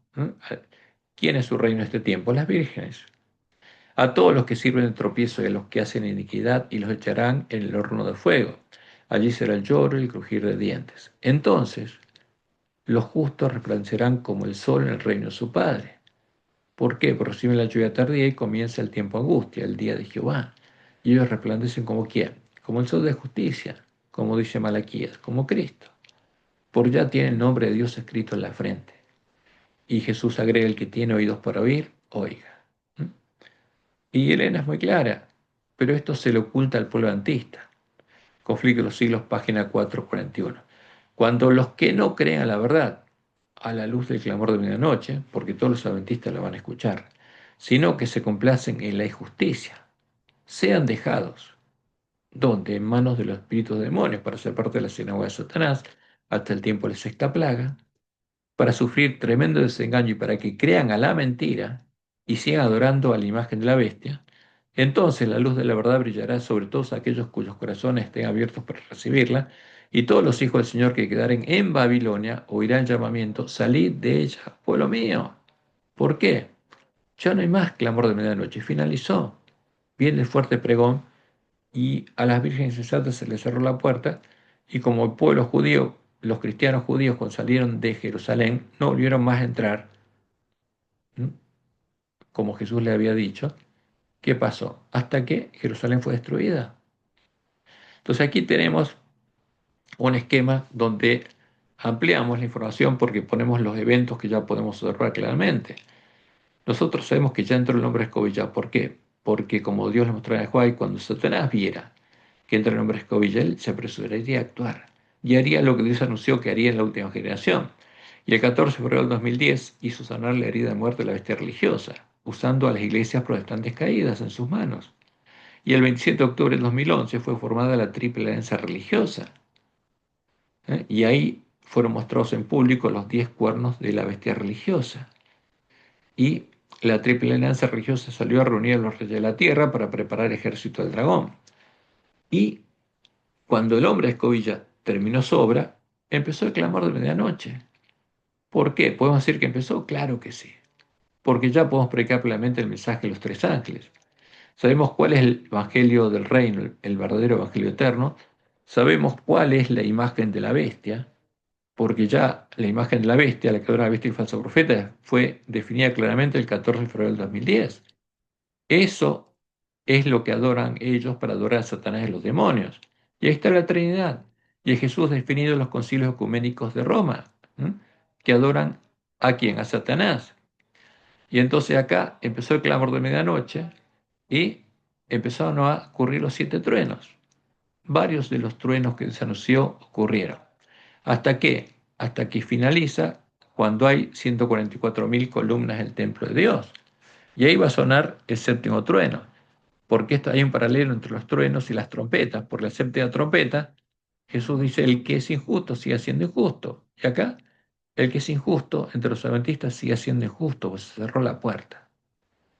Y después de eso va a venir el primero juicio de Dios. Va a sonar la primera trompeta, anunciando la llegada del día de Jehová, y viene con destrucción repentina, como Dios lo anunció. Porque los vientos son soltados y se hace daño, en primer lugar, a la tierra. y empiezan a sonar las trompetas, y recién después de eso va a ser aprobada la ley dominical activa en los Estados Unidos, y Estados Unidos se va a transformar en una bestia, y después va a ser aprobada la misma ley en todos los países del mundo, y va a llegar la ruina nacional a los Estados Unidos. Con el tercer y cuarto juicio llega la ruina nacional a los Estados Unidos, y después los reyes de la tierra le van a dar el gobierno ¿a quién? A la bestia religiosa. Por eso, los 10 cuernos del dragón le van a dar sus coronas a los 10 cuernos de la bestia religiosa, a los que el Papa presentó simbólicamente el 27 de octubre del 2011 en público, cuando formó la Triple Alianza Religiosa. Y a partir de ese momento viene la segunda parte del tiempo de angustia, cuando el que fue bestia vuelve a ser bestia, y por eso están los tres ay de lo que viene, porque es terrible lo que va a venir. ¿Mm? Hasta que finalmente llegue el fin, cuando llegue una gran multitud en el templo de Dios y venga Satanás simulando la segunda venida y empieza a caer las plagas. Y ahí va a haber un decreto de muerte contra los herejes. Pero Dios va a liberar a su pueblo en el tiempo de sexta plaga y va a hacer secar el gran río de Eufrates, y van a recibir su castigo la bestia, el falso profeta y los adventistas impíos. Y cuando caiga la séptima plaga, ahí va a aparecer la señal del Hijo del Hombre en el cielo. Pero el que viene acá es Satanás. Y al pueblo adventista lo están preparando para que, para cuando venga Satanás, lo adore, porque ya lo está adorando. Y el pueblo adventista tiene que saber que está adorando a Satanás para que deje de adorarlo. ¿Mm? Y como leemos en Apocalipsis 18:1, después de esto vi a otro ángel, a las vírgenes selladas que reciben la lluvia tardía, descender del cielo con gran poder, y la tierra fue alumbrada con su gloria. ¿Mm? ¿Qué va a pasar? Como decía Daniel 12, 3 y 4. Los entendidos, los sellos del polantista, resplandecerán como resplandor del firmamento, y los que enseñan la justicia a la multitud, como las estrellas a perpetua eternidad, porque van a resplandecer como Jesús. ¿Mm? Pero tú, Daniel, cierra las palabras del libro hasta el tiempo del fin. Muchos correrán de aquí, de Babilonia para allá, a Jerusalén, y la ciencia se aumentará, su conocimiento de Dios aumentará hasta que su nombre esté escrito en sus frentes, porque eso va a pasar con la gran multitud. Y como dice Daniel 12:10, muchos serán limpios, emblanquecidos y purificados, una gran multitud. Pero ¿qué va a pasar con las vírgenes insensatas? Los impíos, las vírgenes insensatas, cuyos nombres habrán sido borrados del libro de vida, procederán impíamente, porque van a ser habitación de demonios, y ninguno de los impíos entenderá, hasta el tiempo de la sexta plaga. Pero los entendidos, las vírgenes sensatas, comprenderán, porque son los que van a resplandecer y van a hacer que las palabras profecías del Apocalipsis se cumplan. Ahora, ¿cuándo sabremos que habrá llegado el fin? Cuando veamos a Satanás disfrazado como el Cristo niceno, el Dios Hijo de la Trinidad, o el Dios Hijo, en el que creían nuestros pioneros, simular la segunda venida de Jesús. Y será predicado este Evangelio del Reino, el Evangelio eterno, en todo el mundo para testimonio a todas las naciones, y entonces vendrá el fin. Por tanto, cuando veáis el lugar santo, la abominación desoladora de la que habló el profeta Daniel, al Cristo niceno, el que le entienda, entonces los que estén en Judea, los judíos, los circuncidados por Dios en el corazón, huyan a los montes. Entonces, si algunos dijeren, mirad, aquí está el Cristo, o mirad, ya está, no lo creáis. Y Jesús fue muy claro. ¿Quién interpretó la profecía de Daniel 12? Jesús. ¿Quién nos dijo que a la abominación desoladora se la llama Cristo? Jesús. ¿Y cuál es la abominación desoladora? La introducida en el tiempo de la apostasía en medio de la iglesia de Roma. ¿No? La Trinidad. Y el Jesús de la Trinidad es el disfraz de Satanás. Y vamos ahora a el comienzo de la conquista de Canaán. ¿Quién prometió dar la tierra de Canaán al pueblo de Israel? Fue Jehová. En medio del conflicto con Satanás, cuando Jehová le prometió a Abraham que le daría la tierra de Canaán a su descendencia, aún no había llegado al colmo la maldad del amorreo, la maldad de los habitantes de Canaán, porque aún Satanás no los había llegado a corromper, y había amorreos que aún eran leales a Jehová. Por eso, como leemos en Génesis 15, 13 al 16, Jehová le dijo lo siguiente a Abraham: ten por ciento que tu descendencia morará en tierra ajena y será esclava allí y será oprimida 400 años. Mas también a la nación a la cual servirán juzgaré yo, y después de esto saldrán con gran riqueza. Y tú vendrás a tus padres en paz y serás sepultado en buena vejez. Y en la cuarta generación volverán acá, porque aún no ha llegado a su colmo la maldad del amorreo hasta aquí. Entonces, ¿cuándo los amorreos serían quitados? Cuando llegara al colmo su maldad, cuando llegara a conocer las profundidades de Satanás practicando el paganismo. Y no hubiera solución para ellos. Hasta ese momento, Dios no los quitaría de la tierra. Ahora, cuando 430 años después Jehová trajera a su pueblo desde Egipto, Jehová aún tendría profeta entre los amorreos, y el último sería Balaam, que se transformó en un símbolo de los apóstatas de la iglesia primitiva y de los apóstatas de la iglesia remanente, que se convertirían en mercenarios y harían la misma obra, haciendo que el pueblo de Dios adore a Satanás y a los demonios, adorando las abominaciones de la Gran Babilonia. Como leemos en Números 31:16, he aquí por consejo de Balaam, ellas, las mujeres amorreas que fornicaron con los israelitas, y son un tipo de las iglesias protestantes caídas, fueron causa de que los hijos de Israel prevaricasen contra Jehová en lo tocante a Baal peor, porque adoraron a Baal, como ahora está haciendo el pueblo adventista, por lo cual hubo mortandad en la congregación de Jehová. ¿Y quién fue responsable? Balaam. ¿Quién los introduciría en la tierra prometida y pelearía por ellos? Sería Jehová, como leemos en el Éxodo 6:6 al 8. Por tanto, dirás a los hijos de Israel, yo soy Jehová, yo, una persona singular, soy Jehová, y yo, esa persona singular, os sacaré de debajo de las tareas pesadas de Egipto, y os libraré de su servidumbre, y os redimiré con brazo extendido y con juicios grandes. Y os tomaré por mi pueblo y seré vuestro Dios. Y vosotros sabréis que yo soy Jehová vuestro Dios, que os sacó de debajo de las tareas pesadas de Egipto. Y os meteré en la tierra. ¿Quién los metería? ¿Quién los sacaría de Egipto? Jehová. ¿Y quién los metería en la tierra? Jehová.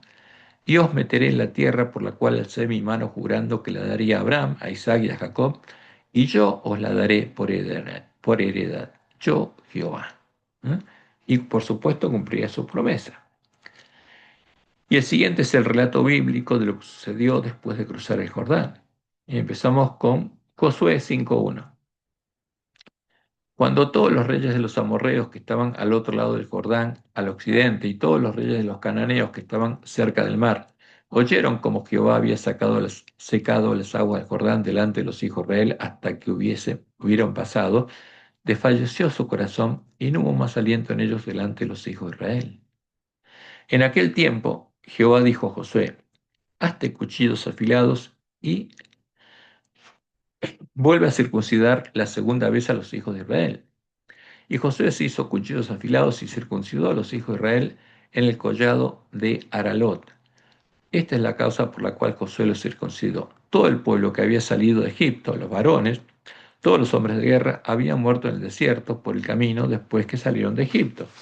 Pues todos los del pueblo que habían salido estaban circuncidados, mas todo el pueblo que había nacido en el desierto, por el camino, después que hubieron salido de Egipto, no estaba circuncidado. Porque los hijos de Israel anduvieron por el desierto 40 años, hasta que todos los hombres de guerra que habían salido de Egipto fueron consumidos, por cuanto no obedecieron a la voz de Jehová. Por lo cual Jehová les juró que no les dejaría ver la tierra, de la cual Jehová había jurado a sus padres que nos la daría, tierra que fluye leche y miel. A los hijos de ellos, que él había hecho suceder en su lugar, Josué los circuncidó, pues eran incircuncisos porque no habían sido circuncidados por el camino. Y cuando acabaron de circuncidar a toda la gente, se quedaron en el mismo lugar en el campamento hasta que sanaron. ¿Mm? Y fíjense que esa circuncisión es un símbolo de la circuncisión que Jehová prometió hacer con todos los que entraran en su reino, en el antitipo de Canaán. Israel cuando entró en Canaán fue circuncidado. Y como leemos en Deuteronomio 36, la promesa de Jehová del nuevo pacto, y circuncidará a Jehová tu Dios tu corazón y el corazón de tu descendencia, para que ames a Jehová tu Dios con todo tu corazón y con toda tu alma a fin de que vivas. Porque Jehová es amor. Y cuando Dios escribe su ley en la mente y el corazón de un hijo, éste empieza a amar. Y leemos en Juan 17:25 al 26. Jesús terminó su oración de este modo. Padre justo, el mundo no te ha conocido, pero yo te he conocido, porque tenía el nombre de Jehová escrito en la frente. Y estos han conocido que tú me enviaste, y les he dado a conocer tu nombre. y los daré a conocer aún para que el amor con que me has amado esté en ellos y yo en ellos. O sea, ¿para qué murió Jesús? Para que Dios pueda venir a morar en nosotros, Él también pueda venir a morar en nosotros, y Dios, que es el labrador, escriba su ley en nuestra mente y en nuestro corazón, ponga su amor en nosotros, para que como Él es amor, nosotros también. Y esto es la luz que el mundo necesita ver. Y en Romanos 2, 28 al 29 leemos, pues, dice Pablo en el Nuevo Pacto, no es judío el que lo es exteriormente, ni la circuncisión la que se hace exteriormente en la carne, sino que es judío el que lo es en el interior, y la circuncisión es la del corazón, en espíritu, no en letra, la alabanza del cual no viene de los hombres, sino de Dios. Por eso a todo hijo de Dios que entra al reino de Dios, por fe, cree en el verdadero evangelio, cree en el verdadero Dios, en el verdadero Jesús, y entra al reino de Dios, nace de Dios, y Dios empieza a circuncidarlo en el corazón. Y Josué 5:9 sigue así. Y Jehová dijo a Josué, hoy he quitado de vosotros el oprobio de Egipto, porque Egipto los había esclavizado. Y los que entraron en Canaán son los que habían llegado a conocer a Jehová. Son las vírgenes sensatas que arreglan sus lámparas y saben quién es el Dios verdadero. Y lo adoran. Por lo cual el nombre de aquel lugar fue llamado Gilgal hasta hoy, porque ahí fueron circuncidados. Y los hijos de Israel acamparon en Gilgal y celebraron la Pascua a los 14 días del mes por la tarde en los llanos de Jericó. Al otro día de la Pascua comieron del fruto de la tierra, los panes sin levadura, y en el mismo día espigas nuevas tostadas. Y el maná cesó el día siguiente. ¿Qué pasó? Terminaron la fiesta de los panes sin levadura y no hubo más maná, desde que comenzaron a comer el fruto de la tierra, y los hijos de Israel nunca más tuvieron maná, sino que comieron de los frutos de la tierra de Canaán aquel año. Y ahora viene algo muy interesante, y nosotros tenemos que tenerlo muy claro. En nuestra iglesia hay lobos vestidos de ovejas y hay mercenarios. Ah, todavía los adventistas, los ministros adventistas, no podemos decir que sean mercenarios, pero el que conoce la verdad y por plata sigue enseñando la mentira, se transforma en un mercenario.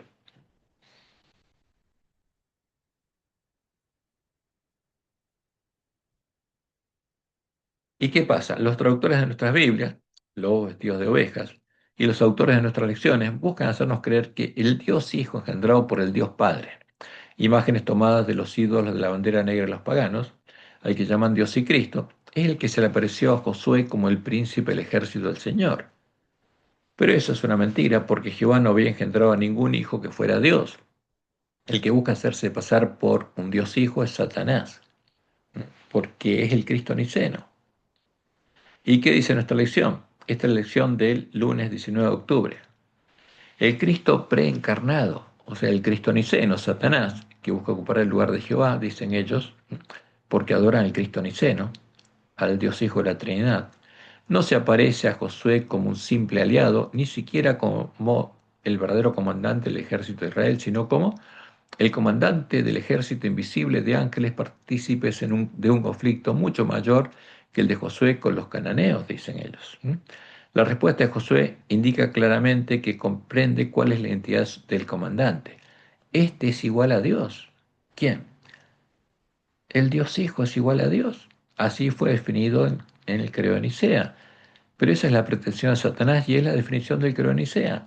Es la fe católica. Y Josué se postra ante él en señal de profundo respeto y adoración. Pero es una mentira esto. Y terminan diciendo lo siguiente. Josué está preparado para que se le comunique la estrategia propia de una campaña militar que es parte de un conflicto mucho mayor y en el que participa el propio Dios de los ejércitos celestiales. Ahora, el Cristo niceno es Satanás, y Satanás es Dios de los ejércitos celestiales caídos, no de las estrellas del alba. Y esto es triste y lamentable, pero es el cumplimiento de la profecía. Satanás ha copado la iglesia adventista y lo que aparece en nuestros folletos es la falsa profecía y el falso evangelio encendido en la infernal tea satánica. Ahora, ¿a quién adoran los autores de nuestra lección? Adoran a Satanás bajo su disfraz cristiano, adoran al Cristo niceno definido con cosas sacrificadas a los ídolos por los que hicieron la obra de Balaam. Adoran al Dios Hijo engendrado por el Dios Padre, como Zeus engendró a Apolo de su esencia, su sustancia, como Dios de Dios, porque ese es el credo de Nicea. Y en el libro de la Trinidad ellos lo explican claramente. ¿A quién adoran? Al Cristo niceno.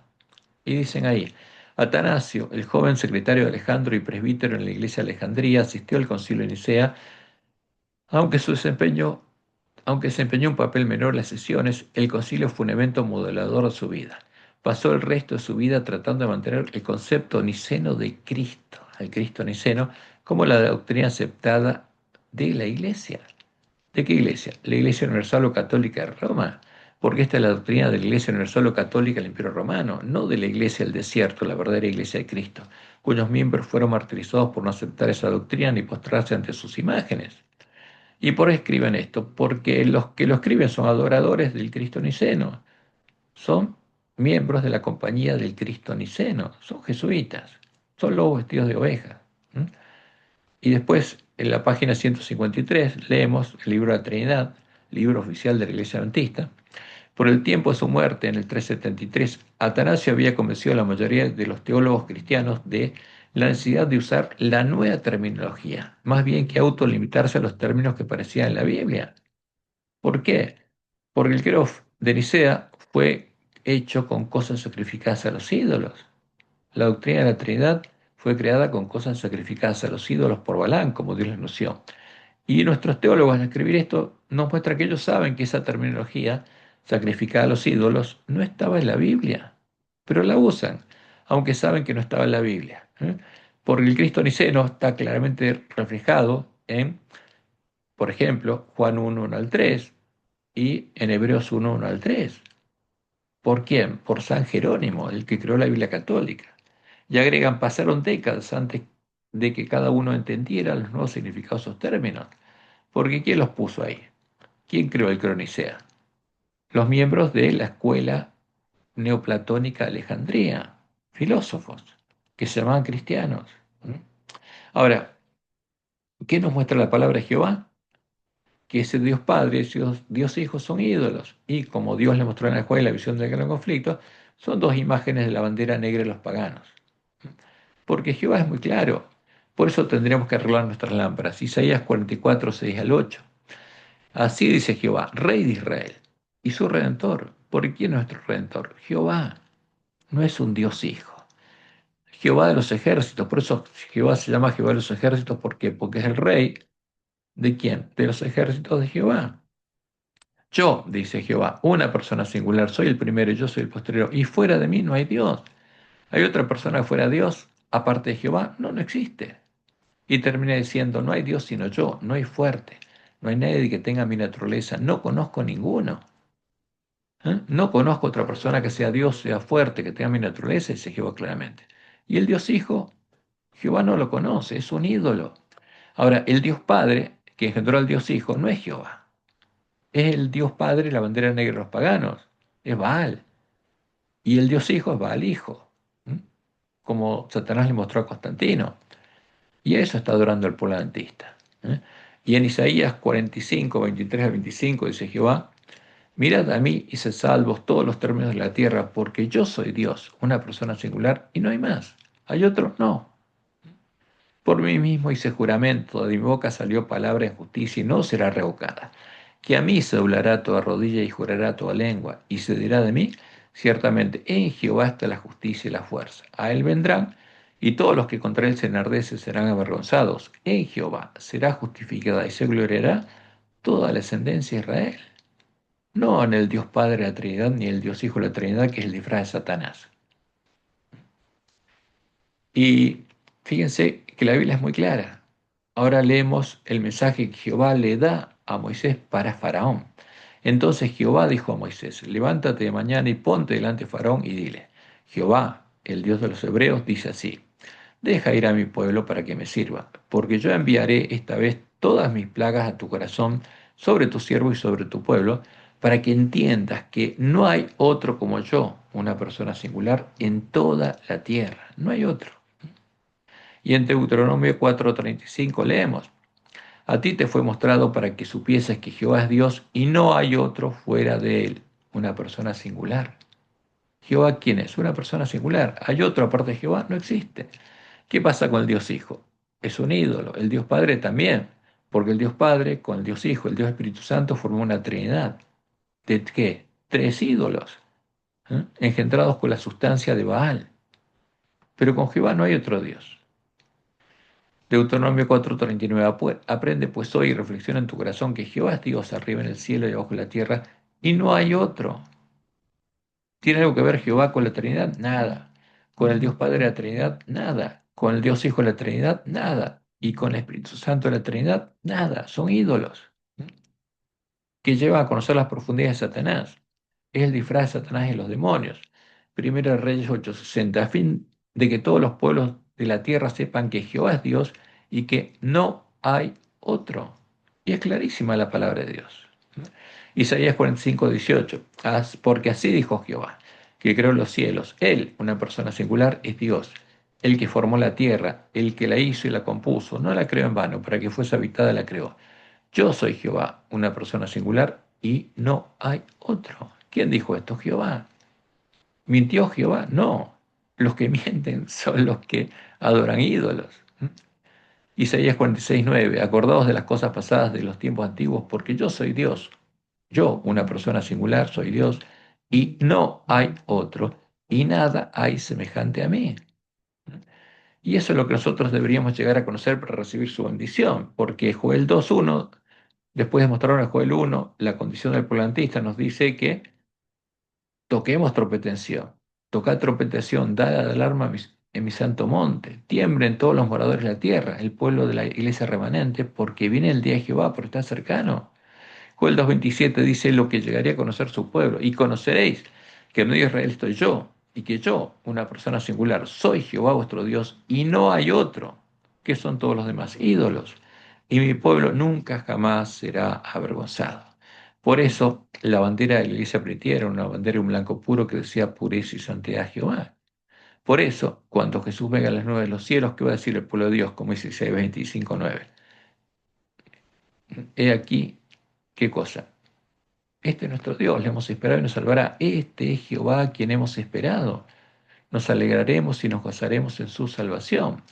Porque Jesús, ¿quién es? Jehová manifestado en carne, es Jehová. No es otro Dios, no es un Dios hijo. Como él lo dice en Apocalipsis.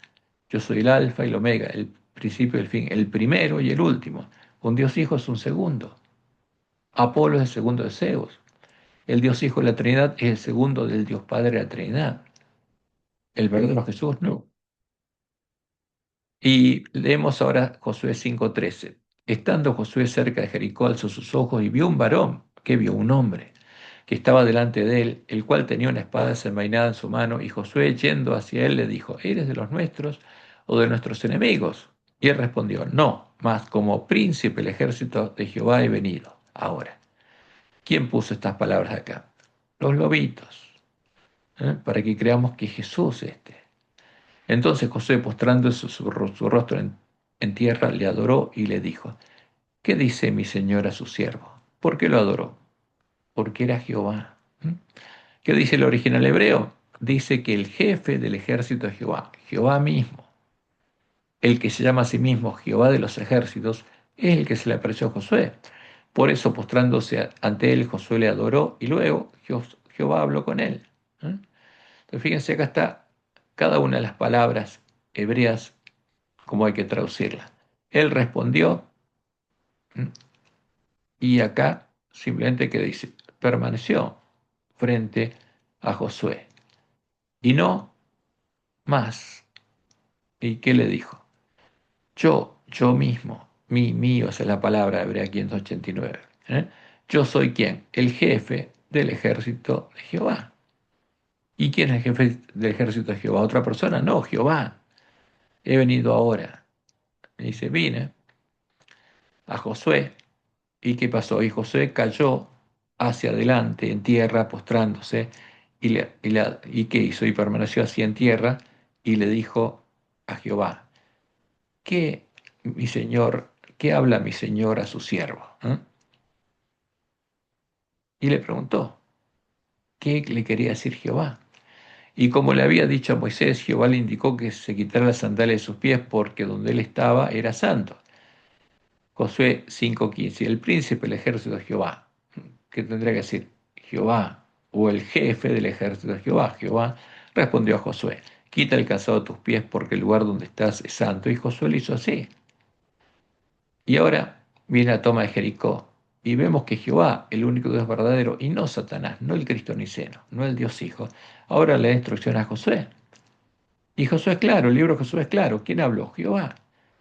Josué 6:1. Ahora Jericó estaba cerrada, bien cerrada a causa de los hijos de Israel, y nadie entraba ni salía. Mas Jehová dijo a Josué, ¿quién estaba ahí? Jehová. ¿Es clara la Biblia? Claro que sí. ¿Es un Dios hijo? No, es Jehová. ¿Y qué le dijo Jehová a Josué? Mira, yo he entregado en tu mano a Jericó y a su rey, con sus varones de guerra. Rodearéis pues la ciudad todos los hombres de guerra, yendo alrededor de la ciudad una vez, y esto haréis durante 6 días. Y 7 sacerdotes llevarán 7 bocinas de cuernos de carnero delante del arca. Y al séptimo día daréis 7 vueltas a la ciudad, y los sacerdotes tocarán las bocinas. Y cuando toquen prolongadamente el cuerno de carnero, así que oigáis el sonido de la bocina, de las trompetas, todo el pueblo gritará a gran voz y el muro de la ciudad caerá. Entonces subirá el pueblo cada uno derecho hacia adelante. ¿Mm? ¿Y qué hizo Josué? Transmitió las instrucciones de Jehová al pueblo. Porque es clara la Biblia, el que habló es Jehová, el que estaba ahí era Jehová. Josué 6:6. Llamando pues Josué a los hijo de Num, a los sacerdotes les dijo, llevad el arca del pacto y 7 sacerdotes lleven bocinas de cuerno de cardero delante del arca de Jehová. Y dijo al pueblo, pasad y rodea la ciudad, y los que están armados pasarán delante del arca de Jehová. ¿Por qué? Porque Jehová iría con ellos. Y así que Josué hubo hablado al pueblo, los 7 sacerdotes, llevando las 7 bocinas de cuerno de carnero, pasaron delante del arca de Jehová y tocaron las bocinas, y el arca del pacto de Jehová la seguía. Y los hombres armados iban delante de los sacerdotes que tocaban las bocinas, y la retaguardia iba tras el arca, mientras las bocinas sonaban continuamente. Y Josué mandó al pueblo diciendo, vosotros no gritaréis, ni se oirá vuestra voz, ni saldrá palabra de vuestra boca, hasta el día que yo os diga gritad, entonces gritaréis.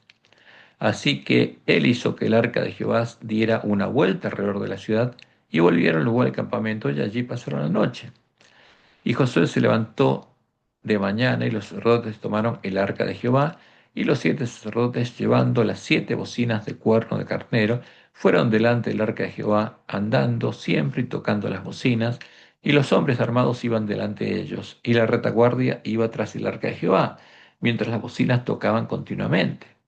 Así dieron otra vuelta a la ciudad el segundo día y volvieron al campamento, y de esta manera hicieron durante 6 días, que daban una vuelta y volvían. Y al séptimo día se levantaron al despuntar el alba y dieron vuelta a la ciudad de la misma manera 7 veces. Solamente este día dieron vuelta alrededor de ella 7 veces. Y cuando los sacerdotes tocaron las bocinas la séptima vez, Josué dijo al pueblo, gritad, porque Jehová os ha entregado la ciudad. ¿Mm? ¿Con qué? Con la séptima trompeta. ¿Mm? Y en la caída de Jericó también hay un tipo de la caída de la Gran Babilonia, ya que recibirá su castigo después que hayan sonado las 7 trompetas del Apocalipsis, cuando serán derramadas sobre ella las 7 copas de la ira de Dios. Como dice en el juez, y lo leemos en el tercer tomo, Mensajes Selectos, página 487. Solemnes eventos ocurrirán en el futuro. Sonará una trompeta tras otra. La primera trompeta es la que anuncia la llegada del día de Jehová. Y la séptima es la que anuncia que se cerró definitivamente la puerta para todo el mundo. ¿Mm? Y después de eso, una copa tras otra serán volcadas en forma sucesiva sobre los habitantes de la tierra. Y seguimos en Josué 6:17. ¿Y qué le dice Jehová? Y será la ciudad anatema a Jehová. O sea, lo mismo que todo lo que está en Babilonia, que es anatema a Jehová. Con todas las cosas que están en ella. Solamente Rab la ramera vivirá con todos los que estén en casa con ella, por cuanto escondió a los mensajeros que enviamos. Pero vosotros, guardaos del anatema, ni toquéis ni toméis alguna cosa del anatema, no sea que hagáis anatema al campamento de Israel y lo turbéis. ¿Mm? Ahora, ¿qué trajeron los lobos vestidos de oveja de Babilonia? El anatema, los ídolos de Babilonia. ¿Y qué están haciendo? Corrompiendo al pueblo de la iglesia remanente, dándole a beber el vino del furor de la fornicación de la gran Babilonia. Y Josué 6:19 dice, mas toda la plata y el oro y los utensilios de bronce y de hierro sean consagrados a Jehová, y entren en el tesoro de Jehová. Entonces el pueblo gritó, y los sacerdotes tocaron las bocinas, y aconteció que cuando el pueblo hubo oído el sonido de la bocina, gritó con gran vocerío, y el muro se derrumbó. ¿Quién lo derrumbó? Jehová. Y el pueblo subió luego a la ciudad, cada uno derecho hacia adelante, y la tomaron. Y destruyeron a filo de espada todo lo que en la ciudad había, hombres y mujeres, jóvenes y viejos, hasta los bueyes, las ovejas y los asnos. Mas Josué dijo a los dos hombres que habían reconocido la tierra, entrad en casa de la mujer ramera, y haced salir de allí a la mujer y a todo lo que fuere suyo, como lo jurasteis. Y los espías entraron y sacaron a Rab, a su padre, a su madre, a sus hermanos y todo lo que era suyo, y también sacaron a toda su parentela y los pusieron fuera del campamento de Israel. Y consumieron con fuego la ciudad y todo lo que en ella había. Solamente pusieron el tesoro en la casa de Jehová, la plata y el oro, los utensilios de bronce y de hierro. Mas Josué salvó la vida de Rab la ramera y a la casa de su padre y a todo lo que ella tenía, y habitó ella entre los hijos de Israel hasta hoy, por cuanto escondió a los mensajeros que Josué había enviado a reconocer a Jericó. Y fíjense qué interesante, Rahab, que fue hecha parte del pueblo de Dios y de la que vino el Mesías, es el tipo de la gran multitud que saldrá en la gran Babilonia y será hecha parte de la esposa del Cordero. Como leemos en Hebreos 11:31, por la fe Rahab la ramera no pereció. ¿Fe en quién? En Jehová, juntamente con los desobedientes, habiendo recibido a los espías en paz. Y en Mateo 1:5 nos cuenta que Salmón engendró de quién? De Rahab, porque se casó con Rahab, la ramera, a vos. Y vos engendró de Ruth, la moabita, ¿a quién? A Obed. Y Obed a Isaí, el padre de David. ¿Y Jesús qué es? Hijo de David. ¿Qué tiene? La carne de Rahab, la carne de Ruth, la moabita. E incluso después, justamente, el rey de Israel y el rey de Judá hicieron un pacto, y el rey de Judá casó a su hijo con una hija de Jezabel, con Atalía. Y Jesús también tenía los genes de Jezabel. Pero había pecado en Jesús porque tenía esos genes, no. Porque la doctrina que dice que los hijos heredan el pecado de los padres es romana, es una mentira, porque los hijos no heredan el pecado de los padres. Y Josué 6:26 dice lo siguiente: en aquel tiempo hizo Josué un juramento diciendo, maldito delante de Jehová el hombre que se levantare y reedificare esta ciudad de Jericó. Sobre su primogénito eche los cimientos de ella, y sobre su hijo menor asiente sus puertas. Y termina diciendo el Josué 6:27, estaba pues Jehová con Josué, y su nombre se divulgó por toda la tierra. Ahora la pregunta es, ¿volverá a ser reedificada la Gran Babilonia? No, para siempre dejará de ser. Como dice Apocalipsis 18:21. Y un ángel poderoso tomó una piedra, como una gran piedra de molino, y la arrojó en el mar, diciendo, con el mismo ímpetu será derribada Babilonia, la gran ciudad, y nunca más será hallada. ¿Nos uniremos a la gran Babilonia, a la bestia y el falso profeta, como nuestros dirigentes tristemente lo están haciendo? No, las vírgenes sensatas no lo harán. Las vírgenes insensatas sí, seguirán a los hombres, confían en los hombres. Como dijo Jehová, maldito el hombre, confía en el hombre y pone carne por su brazo. Bendito el varón que confía en Jehová. Que Jehová te bendiga y te guarde y te guíe a toda verdad. Que tengas un bendecido fin de sábado y una bendecida semana.